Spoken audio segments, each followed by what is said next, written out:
National Patient Safety Goal 6.01.01 was to improve the safety of clinical alarm systems. Alarms that aren't properly managed can lead to patient injury. Numerous alarms in healthcare setting, important safety issue. The Joint Commission identified alarms as an issue.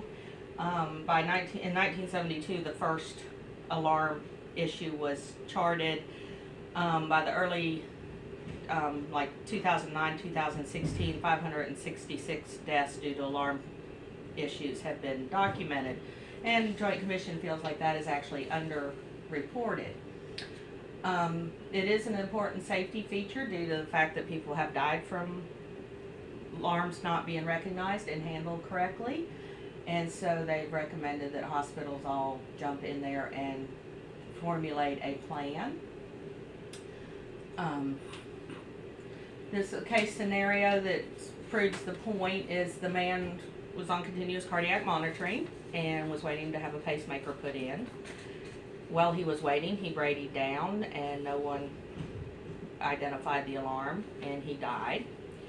In reviewing the case afterwards, they identified 10 nurses that did not even recall the alarms going off that morning.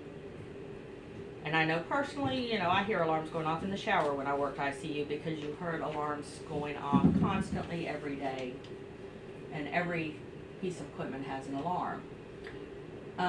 Between 2010 and 2014, it was deemed to be the top technology hazard in healthcare.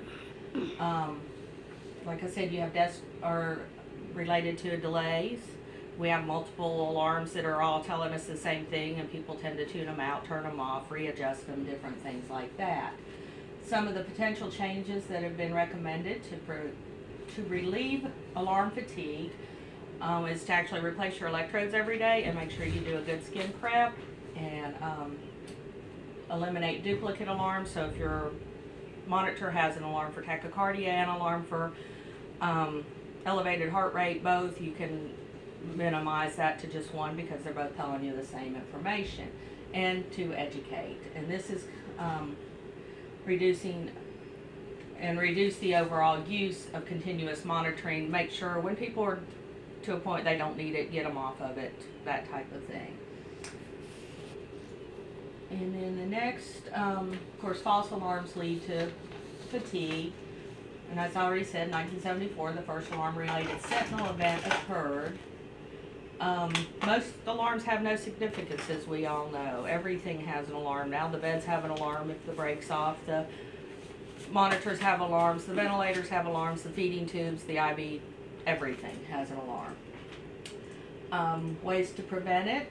Of course, again, the quality skin prep before placing electrodes and setting alarm limits based on patient needs and safety, both. A patient can have greater than 100 alarms a day.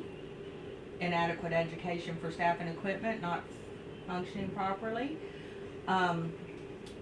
This is actually the Joint Commission recommendations to form a multidisciplinary approach to alarm safety, routine maintenance for the equipment, and educating the staff, which Northside has done that with our annual CBLs that we do, and alarm limits that are set by Biomed, and then we have parameters of which we can readjust those.